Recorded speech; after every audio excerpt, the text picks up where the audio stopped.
Bawat tibok, bawat pintig ay may kwento. Dito sa LMTV-PH, kuwang-kuha namin ang tibok ng puso mo. Welcome to Stories of the Heart.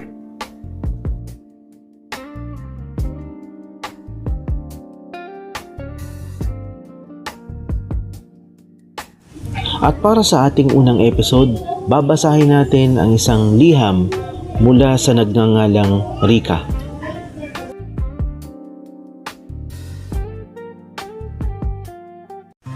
Dear Kuya LM, magandang araw sa iyo at sa iyong mga masusugid na subscribers at followers sa iyong YouTube channel at Facebook page. Tawagin mo na lang ako sa pangalang Rika. 35 years old. At sumulat ako sa iyo kasi hindi ko na alam kung ang puso ko ba ay nasa tamang track o nasa point of no return na. Nagsimula ang lahat sa isang simpleng kape. Yung tipong wrong order na nanauwi sa tamang pag-uusap. Nakilala ko si Jace. Si Jace yung tipo ng lalaki na akala mo kinuha sa Wattpad.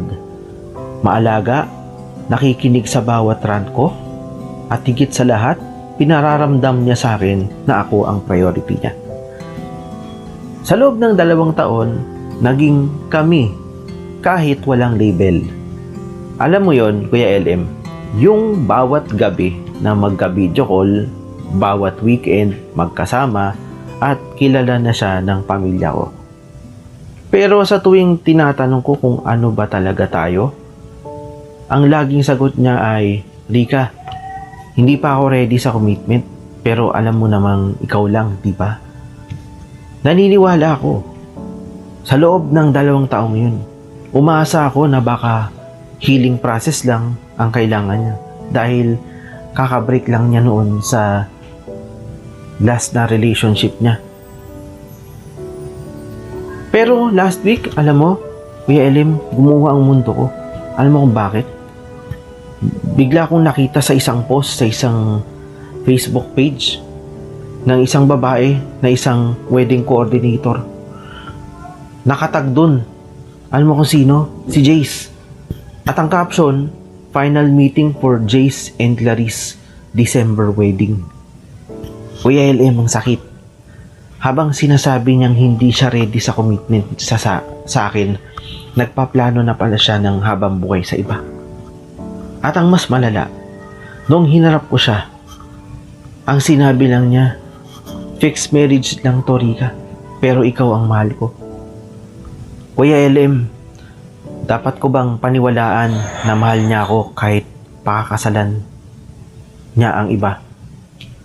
Paano ko sisimulang kalimutan ang naging taong naging mundo ko sa loob ng 2 taon? Gayong bawat sulok ng buhay ko ay may bakas na. Malibang maghintay na baka hindi matuloy ang kasal nila? Sana'y mapili mo ang sulat ko. Kailangan ko ng sampal ng katotohanan mula sa iyo, Kuya LM. Sana may payuhan mo ako. At nga pala, can you please play the song, Hindi Ako Ang Iyong I Do? More power to your channel and may God bless us all. Lubos na nagpapasalamat at nagmamahal, Rika.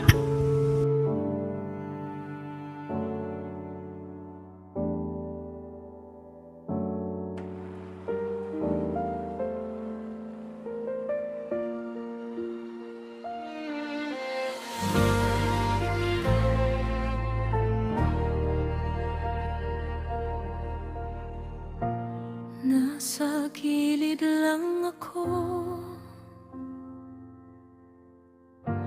habang siya ang kasama mo. Ako ang sandalan mong lihim kapag mundo mo'y guguho. Alam ko na ang kwento, lahat ng sakit na tinatago. Pero sa tuwing nangingiti ka, hindi akong dahilan nito. Tangarin ako, umaasang balang araw. Ako naman, pinipili mong balikan. Di lang pansamantalang tahanan. Pero hindi ako ang iyong idol. Ako lang ang sorry. Pwede ba kitang kausapin sandali? Hindi ako ang haharap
Hello, this is LM and welcome back sa ating bagong segment or bagong original series dito sa LMTPPH, ang Stories of the Heart. At kanina, nabasa natin yung sulat ni Rika. Isang kwento ng kape, pangako at isang wedding post na hindi niya inaasahan. Rika, kung nakikinig ka man ngayon, huminga ka ng malalim. By the way, maraming salamat sa pagpapadala mo ng yung sulat, ng pag-share mo ng kwento ng yung maiksing kwento ng yung pag-ibig, na yung karanasan sa pag-ibig. Kasi alam mo, baka medyo ma-update itong sasabihin ko. So, mahal niya ako pero pakakasalan niya ang iba. Okay, so Rika, hindi ko maintindihan paano nangyari yun? 2 years kayong magkasama, alam nyo may nararamdaman kayo sa isa't isa, pero hindi nyo pinupustro. Hindi ko maintindihan bakit nagkakaganon. Bakit parang sinasabi mo lang na kayo pero walang label. Makinig kayo sa akin ha. Ito ha. Kapag mahal ka ng isang tao, dapat hindi ka option. Dapat hindi ka isang backup plan. Dapat hindi ka isang rebound. Okay? Huwag kang magpakasakuragi. Okay? So, sabi niya, fixed marriage kasi daw eh.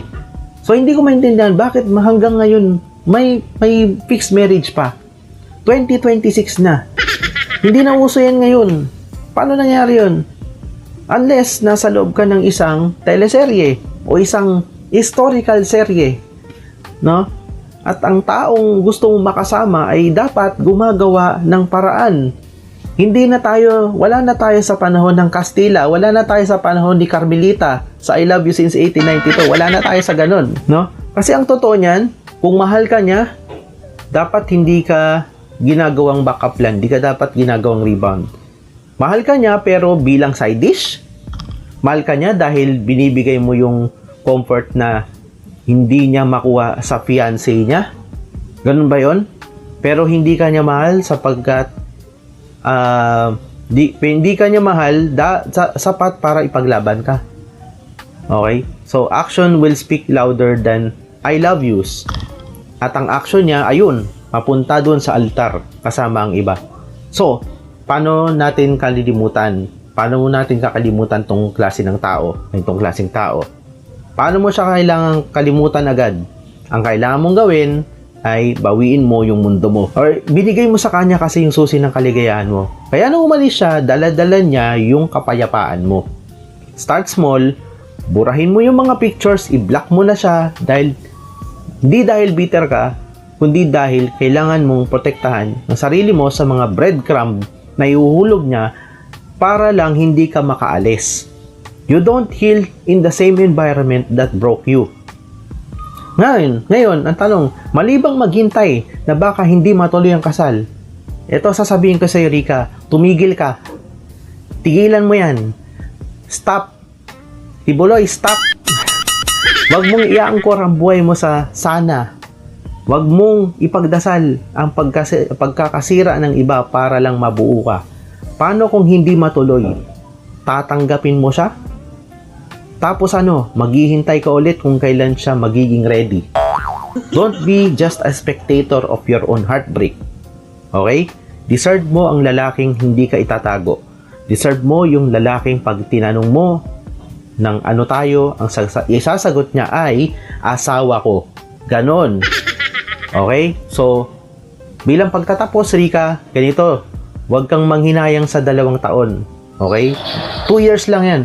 Binigyan tayo ng Diyos ng at least 80 years para 80 years, 90 years, 120 years para mabuhay. Yung 2 taon na yan, huwag mong panghinayangan yan. 2 taon lang yan. Ang panghinayangan mo, yung mga susunod pang taon na masasayang kung manatili ka sa taong tapos na ang papel sa buhay mo. Isara mo na tong librong to, may bagong chapter pa na maghihintay sa'yo. Okay? So, yun ang aking payo para sa iyo, Rika, at maraming salamat sa pagpapadala ng iyong sulat sa amin. So, mga kapatid, maraming salamat sa inyong pakikinig at panonood ng ating episode for today. Kung gusto mo rin mag-share ng iyong experience tungkol sa pag-ibig, kwento tungkol sa iyong pamilya, o kung gusto mo lang mag-inspire ng iba, feel free to email us at lmpbentertainmentph@gmail.com. At kung nagustuhan mo ang ganitong content, feel free to like and share. And kung hindi ka pa nakaka-subscribe sa ating YouTube channel, feel free to subscribe and hit the notification bell para lagi kang updated sa ating mga bagong episodes. Don't forget to also follow me on all social media. Muli, maraming salamat. Ako po si LM at ito ang Stories of the Heart.